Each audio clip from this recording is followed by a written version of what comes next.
I thought my son's betrayal was the worst pain I'd ever feel. Until I learned he'd stolen not just my money, but my dignity.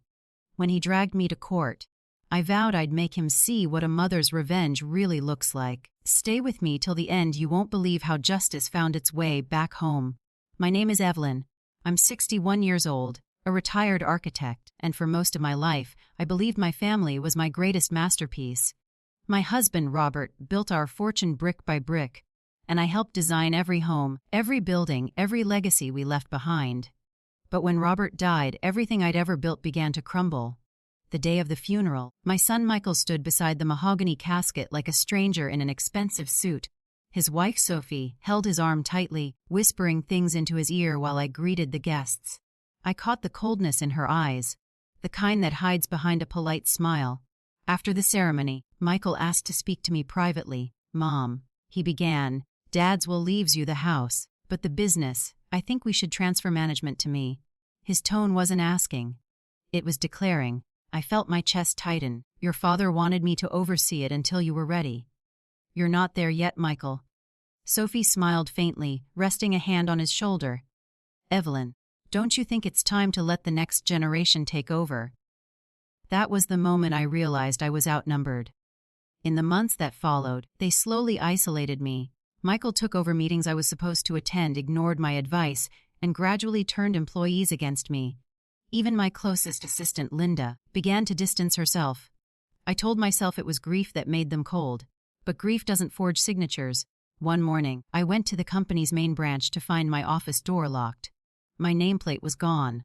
When I confronted the receptionist, she said softly, "I'm sorry, Mrs. Chambers. Mr. Chambers said you've retired." Retired, without my knowledge. That night, I found a letter on my desk, notarized, confirming my voluntary resignation. My hands trembled as I saw my own forged signature. Michael's work. I rushed to his house, furious. Sophie answered the door, wearing a silk robe and holding a glass of champagne. "Evelyn," she said coolly, "you shouldn't drive this late." "Where's my son?" I demanded. She leaned against the doorframe. "He's busy." "Look, maybe it's better if you let him handle things now. You're tired. Emotional. It's time to rest." Her voice was velvet with poison. When Michael finally appeared, he didn't meet my eyes. "Mom, you taught me to be strong. I'm just doing what Dad would have wanted. Keeping the company alive." "You're destroying it," I said quietly. "And you're destroying us." He looked away. "It's business, Mom. Nothing personal." Those words haunted me. Nothing personal. Weeks later, my bank account was frozen. The company shares. Gone, every legal right I had stripped away. And then came the final insult, a lawsuit. Michael was suing me for mismanagement of funds. When I read the papers, my vision blurred. My own son, the boy I'd held through fevers, the man I'd defended through every mistake, was now accusing me of stealing from the empire I'd helped build. At the first court hearing, Sophie arrived in a pearl-white suit, her hair pulled into a perfect chignon. She didn't look at me once. Michael sat beside her, his hand resting on hers. My heart cracked at the sight. But I refused to crumble. I hired a discreet attorney, someone Robert once trusted. Quietly, I began gathering every document, every record, every forgotten file Robert had kept locked in his study. And that's when I found it. Tucked beneath an old blueprint was an envelope marked, "For Evelyn. Only if Michael fails you." My hands shook as I opened it. Inside were notarized ownership papers. Every share, every right, every piece of the company transferred fully to my name. Robert had never trusted Michael completely. He had left me the ultimate safeguard. I smiled through my tears. For the first time since Robert's death, I felt his presence again. The next morning, I walked into that courtroom no longer as a victim, but as a storm about to break. When I entered the courtroom that morning, I could feel every whisper, every eye tracking me. The woman they'd painted as a greedy, senile widow had finally shown up, and I made sure they saw what power looked like when it refused to die. I wore Robert's favorite navy suit and a string of pearls he'd given me for our 30th anniversary. Calm, unbroken. Michael and Sophie sat across the room with their attorney, whispering and smirking. He avoided my gaze, but Sophie didn't. Her eyes met mine, cool, polished, confident. I recognized that kind of woman. I'd once been her. But she'd made one mistake. She thought I was finished. The judge entered, and the air shifted. My attorney leaned toward me, whispering, "Stay silent today." Let them talk first, so I did. Michael took the stand and began his performance. He spoke of concern for his mother's declining judgment, of funds being redirected, of protecting the company his father built. His tone trembled just enough to sound sincere. People in the courtroom nodded. Even the judge seemed sympathetic. When it was my turn to respond, my attorney rose calmly. Your Honor, before we proceed, I'd like to submit new evidence. He handed the clerk a sealed envelope, the one Robert had left for me. Michael's head snapped toward me. Sophie's confident smile faltered. The judge unfolded the documents. These indicate sole ownership of Chambers' architecture and design to Mrs. Evelyn Chambers, signed and witnessed before the late Mr. Robert Chambers' death. The silence in that courtroom was delicious. Michael stammered, That can't be right. Dad and we discussed. The judge interrupted. The documents are valid. You've filed a claim against your mother for mismanagement of funds belonging to a company she legally owns in full. Would you like to revise your statement, Mr. Chambers? Sophie's face drained of color. I watched her fingers dig into Michael's arm beneath the table. My heart beat steady, slow. I didn't look at either of them. I simply folded my hands and waited. That day, the court adjourned early. My attorney advised me not to gloat, but I didn't need to. The power shift was already complete. Michael avoided me as they left the courtroom, but Sophie lingered behind, her heels clicking against the marble floor. She stopped close enough that I could smell her perfume, sharp, citrusy, expensive. You think you've won, she whispered. I smiled faintly. Oh, darling, I haven't even started. When she turned to leave, I caught her reflection in the glass door, a flicker of fear breaking through her poise. It was the first honest emotion I'd ever seen on her face. Over the next few days, I rebuilt my control quietly. The company board, once leaning toward Michael, began reaching out to me again. Reporters called for statements, and though I declined most interviews, I gave one to a trusted magazine, about the resilience of women who refuse to be erased. It wasn't revenge yet. It was groundwork. But revenge has its own rhythm. It comes in waves, subtle at first. 2 weeks later, I learned that Sophie had transferred $1.2 million from a dormant project account. The same account my attorney had flagged during the case. That's when I realized Michael wasn't the only betrayer in my family. I called an emergency board meeting and arrived early. As I waited, I glanced through the tall glass windows overlooking the city skyline Robert had once dreamed of reshaping. He used to tell me, every structure starts with trust. Lose that, and it collapses from within. He was right. When Michael and Sophie walked in, the tension was thick enough to taste. The boardroom, usually filled with polite chatter, was silent. I stood holding a folder of documents. Before we begin, I said evenly, I'd like to address something critical. I slid the folder across the table. A financial transfer, unauthorized, from project account 17B. The signature belongs to you, Sophie. Her eyes flickered. That's absurd. I pressed the remote, projecting her digital authorization on the screen. Time-stamped, recorded, undeniable. Gasps echoed around the table. Michael turned to her, his voice trembling. You told me. She cut him off sharply. Don't you dare. But it was too late. Their alliance cracked right there in front of everyone. I didn't raise my voice. I didn't gloat. I simply said, security will escort you both out until a full audit is complete. When the guard stepped forward, Michael's face turned red. Mom, please, you can't. I can, I said softly, and I just did. He froze, his mouth opening and closing like he couldn't recognize the woman standing before him. You're destroying our family. I met his gaze coldly. No, Michael, you did that when you chose greed over loyalty. As they left, the board members avoided eye contact. The door shut behind them, and I finally exhaled. The silence felt cleaner now, the kind of silence that comes after a storm. That night, I poured myself a glass of wine and sat by the window overlooking the city. Lights shimmered like tiny promises. For the first time in months, I felt peace. But deep down, I knew this wasn't over, because I'd seen the way Sophie looked at me as security led her out. Not defeated, not broken, but calculating. And I knew a woman like her never disappears quietly. As I closed the blinds and turned off the light, I caught my reflection in the glass. My face looked older, yes, but stronger too. Robert used to say I had a lion's patience. Maybe he was right, because I wasn't done hunting yet. 3 weeks after I removed Michael and Sophie from the company, the house grew too quiet. I'd thought peace would feel like victory, but instead it felt hollow. Every morning, I'd walk past Robert's portrait in the hallway and whisper, "We're safe now." But some nights, when the wind rattled the windows, I could almost hear him say, "Not yet, Evelyn." One evening my attorney called. "Mrs. Chambers, I think you should see this." He sent me a file. A new lawsuit, filed not by Michael this time but by Sophie. She was suing me personally for emotional distress, defamation, and wrongful termination. A slow, bitter laugh escaped me. So this was her next move. The following morning the media caught wind of it.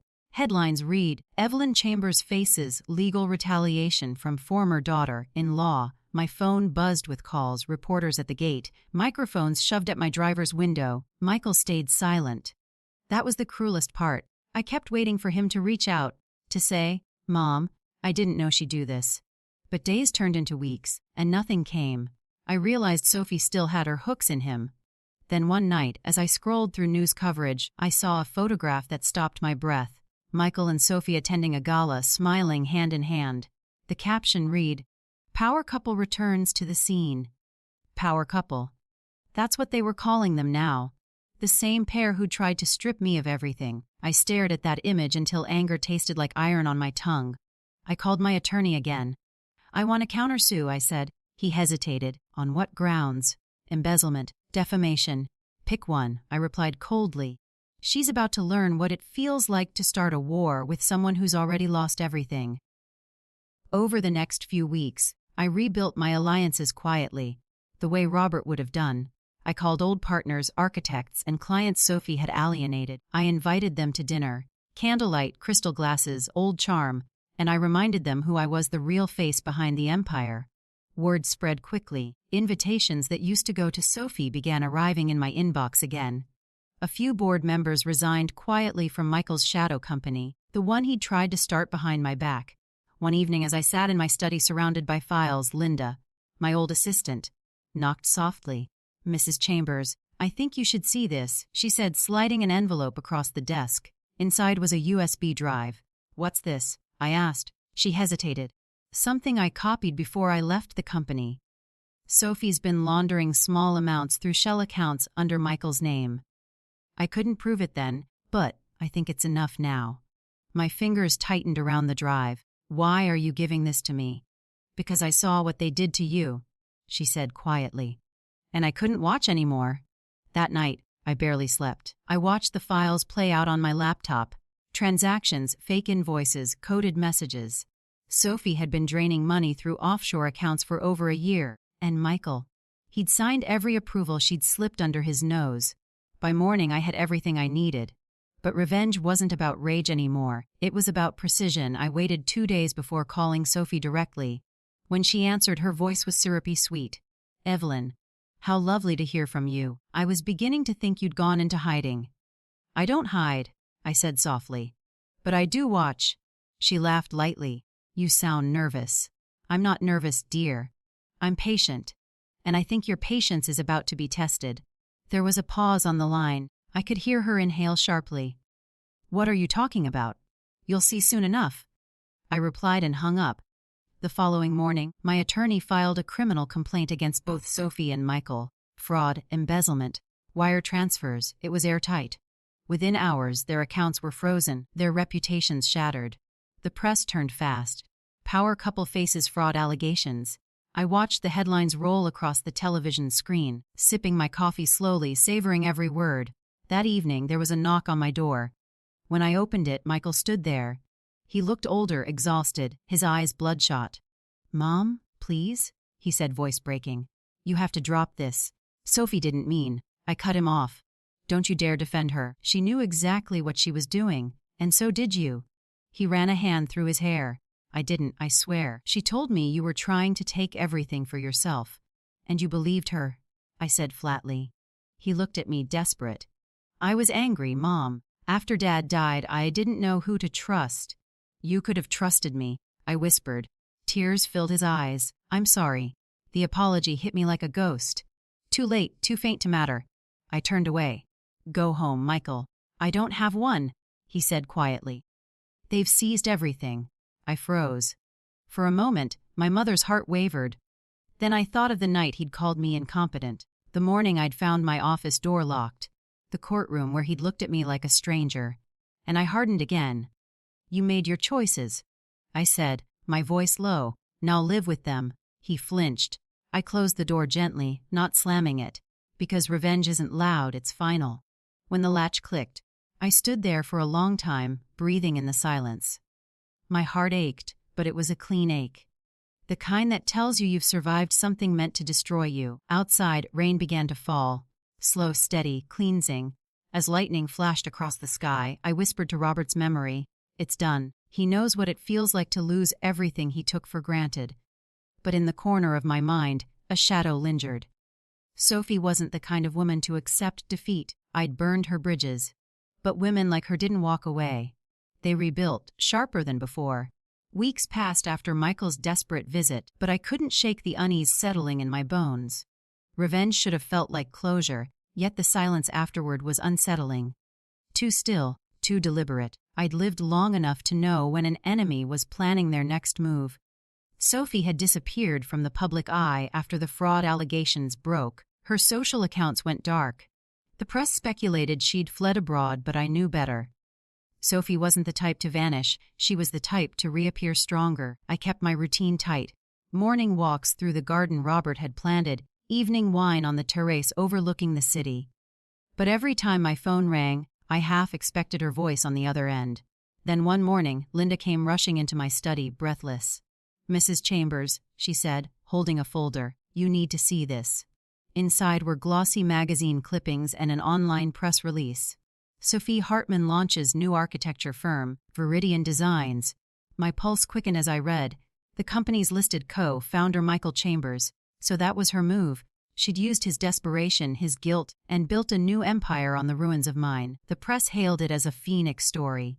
How a betrayed son and his resilient wife had risen above, family scandal, to start fresh. I could almost hear Sophie's voice in those headlines.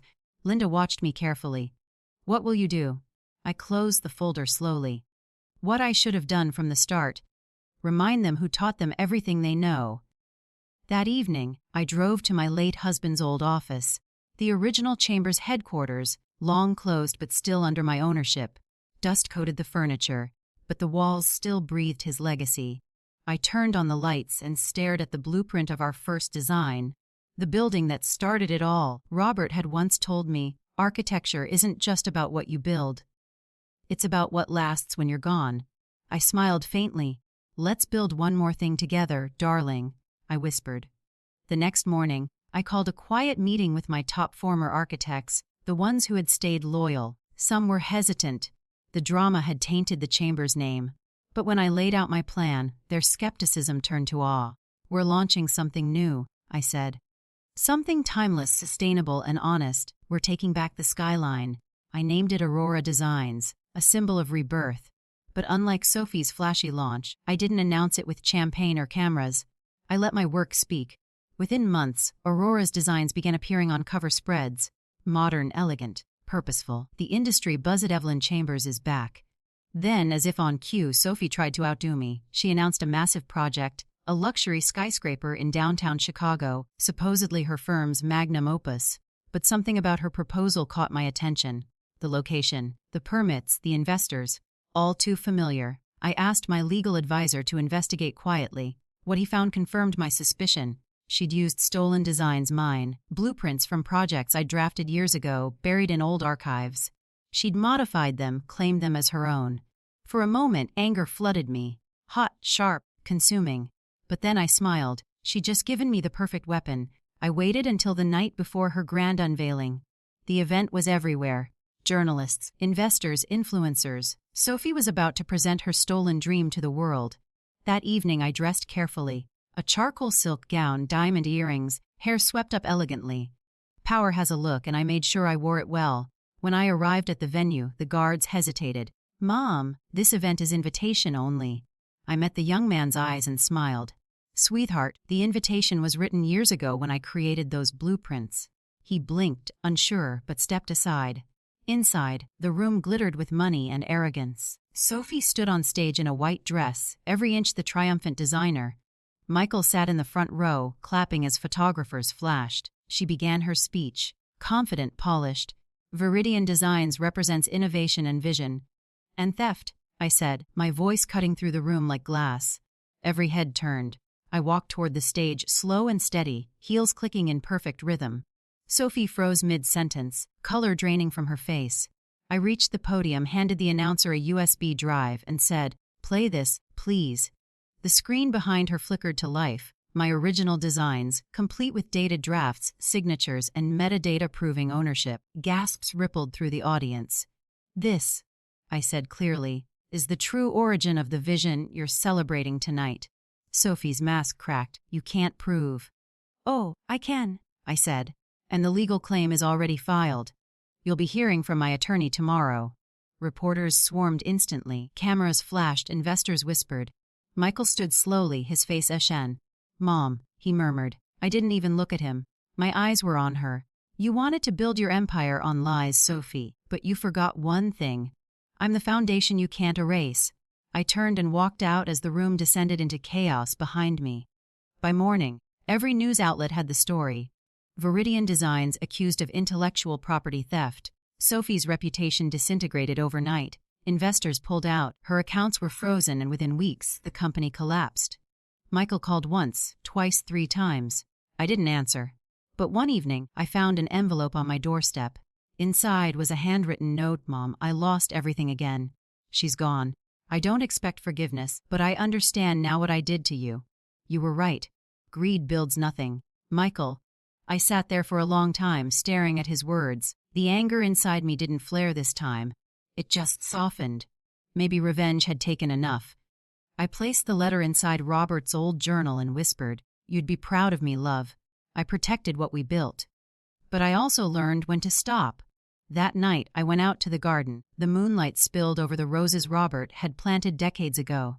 For the first time in years, I didn't feel haunted. I felt whole. The wind rustled the leaves as if the universe was finally exhaling. And though I knew Sophie would probably try to claw her way back into society, I also knew something she didn't. Reputation can be rebuilt, but trust, once broken, never truly returns. As I walked back inside, I caught my reflection in the window. Not a victim, not even a victor. Just a woman who survived betrayal and turned it into strength. And that, I realized, was the real revenge. And somehow, I knew she'd be back. Months passed after Sophie's empire crumbled. The headlines faded, the gossip quieted, and the city finally stopped whispering my name. I'd won, but victory didn't feel like celebration. It felt like silence, a deep, echoing silence that settled in the walls of my mansion like dust.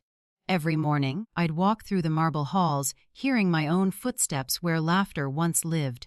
Robert's portrait hung in the foyer, his eyes steady as ever. Sometimes I caught myself talking to him. "We did it," I'd whisper. "We protected what we built." But deep inside, I knew the truth. I hadn't just protected it. I'd scorched the earth to save it. Aurora Designs was thriving now. Clients trusted me again. The new headquarters gleamed with glass and light, and every project carried my signature precision. But success doesn't hold you at night. It doesn't replace the sound of your child's voice. Michael hadn't reached out again after that final letter. I told myself I didn't care, that he'd made his choices. But on quiet evenings, I found myself rereading his note. The ink had bled slightly from my tears the first time I opened it. Linda noticed my restlessness. One afternoon, as we reviewed new proposals, she looked up and said softly, "You could forgive him, you know." I frowned. "Forgiveness doesn't undo betrayal." "No," she said gently, "but it unchains you from it." Her words lingered. I thought about them for days. Forgiveness. Was that even possible after everything he'd done? One Friday evening, as I was leaving the office, I saw a man standing by the lobby doors. His shoulders were hunched, his clothes wrinkled, his eyes hollow. It took me a moment to recognize him. Michael. He looked older, broken in ways pride couldn't hide. "Mom," he said softly. I stood still. "What are you doing here?" I didn't know where else to go. There was a tremor in his voice, one I hadn't heard since he was a boy. I wanted to turn away to guard myself, but something about his expression kept me there. He continued, "I lost the house. The investors froze my accounts. I've been trying to start over, but no one will hire me, not with my record. And Sophie?" I asked. He looked down. "Gone." She left the country right after the investigation started. I don't even know where. I studied him for a long moment. This wasn't the arrogant man who'd taken me to court. This was my son. The boy who used to run barefoot through Robert's garden, the one who once drew skyscrapers with crayons on my drafting paper. You did this to yourself, I said quietly. He nodded. I know I was stupid, angry, and she knew how to use that. I wanted to prove I could be like Dad, but instead I destroyed everything he left me. His voice cracked. I don't expect forgiveness, Mom. I just needed to say I'm sorry. The words hit me harder than I expected. For a moment, I saw Robert's face in his. Tired, remorseful human. I wanted to stay angry, to hold on to the fire that had fueled me for so long. But looking at him now, I realized revenge had already taken enough from me. I exhaled slowly. You hurt me, Michael. You took everything I loved and tried to make me small. He lowered his head. I know, and you almost succeeded. He looked up, tears in his eyes. Almost? Less, I said. Almost. I turned toward the window. Outside, the sunset painted the skyline in amber and gold. Robert would have loved that view. When I spoke again, my voice was quieter. You can't undo what you did, but maybe you can start again. Not as my son the hare, but as a man who's learned what integrity costs. He nodded slowly. If you'll let me. I'm not the one who needs to let you, I said. You need to let yourself. He hesitated, then reached into his coat pocket. I brought you something. He handed me a small, worn leather notebook. I opened it and froze. It was Robert's old sketchbook, the one I thought was lost years ago. Inside were faded pencil drawings of our first buildings, and on the last page, a note written in Robert's neat handwriting. If you're reading this, it means something has broken between you and the ones you love. Remember, Evelyn, our legacy isn't just buildings. It's forgiveness, too. The tears filled my eyes. I closed the book gently, afraid the words might disappear. When I looked up, Michael was still standing there, waiting, not demanding, not begging, just waiting. I took a deep breath. Come by tomorrow morning, I said finally. We'll talk about what comes next. He blinked, surprised. You mean? I mean I'm not promising anything, I interrupted. But maybe it's time to start rebuilding something that isn't made of concrete. A faint smile touched his lips, the first I'd seen in years. Thank you, Mom. As he left, I stayed by the window, clutching Robert's notebook to my chest. The city lights shimmered below, alive and bright, and for the first time, the view didn't feel lonely. The next morning, I set an extra cup at the breakfast table. It was strange how empty the mansion had felt before, and how one small gesture could change that. When Michael arrived, nervous but determined, I saw a flicker of the man he might have been if greed hadn't taken root. We spent the morning talking, not about the company, not about money, but about Robert, about the old days, about the laughter we used to share before everything fractured. For the first time in years, I felt something shift between us, not full trust, not yet, but something like the beginning of healing. Later that evening as he left, he turned at the door and said, I'll make it right, Mom, I promise. I nodded. Just make it honest. When the door closed, I walked through the house slowly, my fingers tracing the framed memories lining the walls. Robert's laughter echoed faintly in my mind. Maybe Linda had been right. Forgiveness didn't erase betrayal, but it set me free from it. I poured myself a glass of wine, stepped out to the balcony, and watched the city lights flicker like fireflies. Aurora Designs glowed in the distance, my name shining proudly across the skyline. But tonight, I didn't see it as a monument to victory. I saw it as a reminder that even the strongest structures can crumble, but what truly lasts is the courage to rebuild, and I finally allowed myself to breathe. Weeks turned into months again, but this time, the silence inside my house didn't feel like emptiness. It felt like calm. Michael started visiting every Sunday. At first, the conversations were cautious, filled with pauses and careful phrasing, but gradually they became real again. He'd tell me about his new job at a small design firm, how he was starting from the bottom, drafting, assisting, doing what he once thought was beneath him. I could see humility shaping him in ways success never had. Sometimes I'd catch him looking at Robert's portrait and smiling faintly. I think he missed him too, in ways words couldn't capture. Linda would join us occasionally, always bringing that easy warmth that seemed to mend whatever cracks were left. She once whispered to me as we cleared the dishes, See, he's learning. You both are. She was right. Forgiveness wasn't a single moment, it was a process, a slow unraveling of pain. I had spent years building walls so high I couldn't see the sky beyond them. Now, for the first time, I could. One rainy afternoon, Michael arrived with a small girl clutching his hand. His daughter. My granddaughter. She peeked at me from behind his leg, eyes wide, curls bouncing with every shy movement. "Mom," he said, smiling nervously, "this is Emily." I knelt down, my heart swelling. "Hello, sweetheart," I said softly. She looked at me for a long second, then reached out and handed me a crumpled drawing. 3 stick figures holding hands under a big yellow sun. I felt my throat tighten. "That's you," she said proudly, pointing at the tallest one. Tears stung my eyes. "It's beautiful, Emily." That night after they left, I hung her drawing beside Robert's sketchbook in my study. 2 different generations, 2 different kinds of art, both reminding me what mattered most wasn't legacy or reputation, but love that somehow survived the fire. When the board of Aurora Designs asked me to accept a Lifetime Achievement Award later that year, I hesitated. I'd spent decades building an empire, but now I understood. Recognition meant nothing without reconciliation. Still, I went. The ballroom glittered with chandeliers and crystal glasses, the air filled with the scent of lilies and success. As I stood on stage, I saw familiar faces. Old colleagues, rivals, clients who had doubted me, and a few who had betrayed me. But among the crowd, one face stood out, Michael standing in the back, Emily on his shoulders, smiling proudly. When the applause quieted, I looked at the audience and began. "People think strength comes from what we build," I said. "From power, from control, from never bending. But true strength comes from learning when to bend, when to forgive, and when to start over." The room was silent, listening.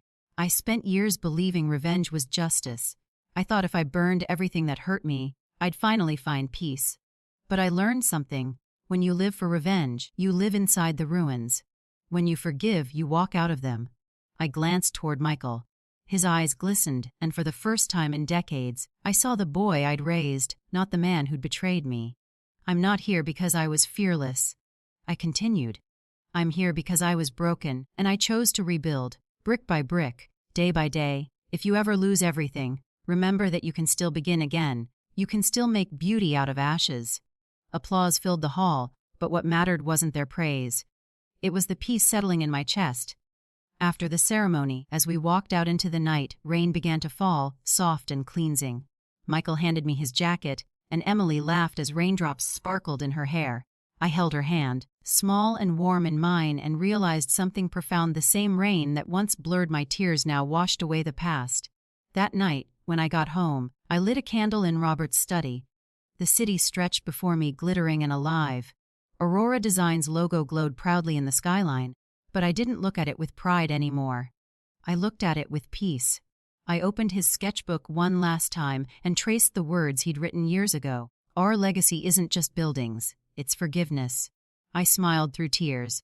"You were right, Robert," I whispered. "You always were." The clock chimed softly in the background. Outside, thunder rolled somewhere far away, but the air inside felt still and warm. I closed my eyes, letting memories drift through me. The laughter, the pain, the betrayal, the redemption, all of it. Maybe that's what life really is. Not one story, but 1,000 moments stitched together by the choices we make. And for the first time, I chose peace over pride. In the months that followed, I stepped down as CEO. I handed Aurora Designs to a new generation, not to Michael, but to the young designers who had stayed loyal when everything fell apart. I wanted them to build their own legacy, not live in the shadow of mine. I kept my home, though. I filled it with life again. Dinners, laughter, small moments that mattered more than any empire. Michael and Emily became my world, and in their laughter, I heard echoes of what I thought I'd lost forever.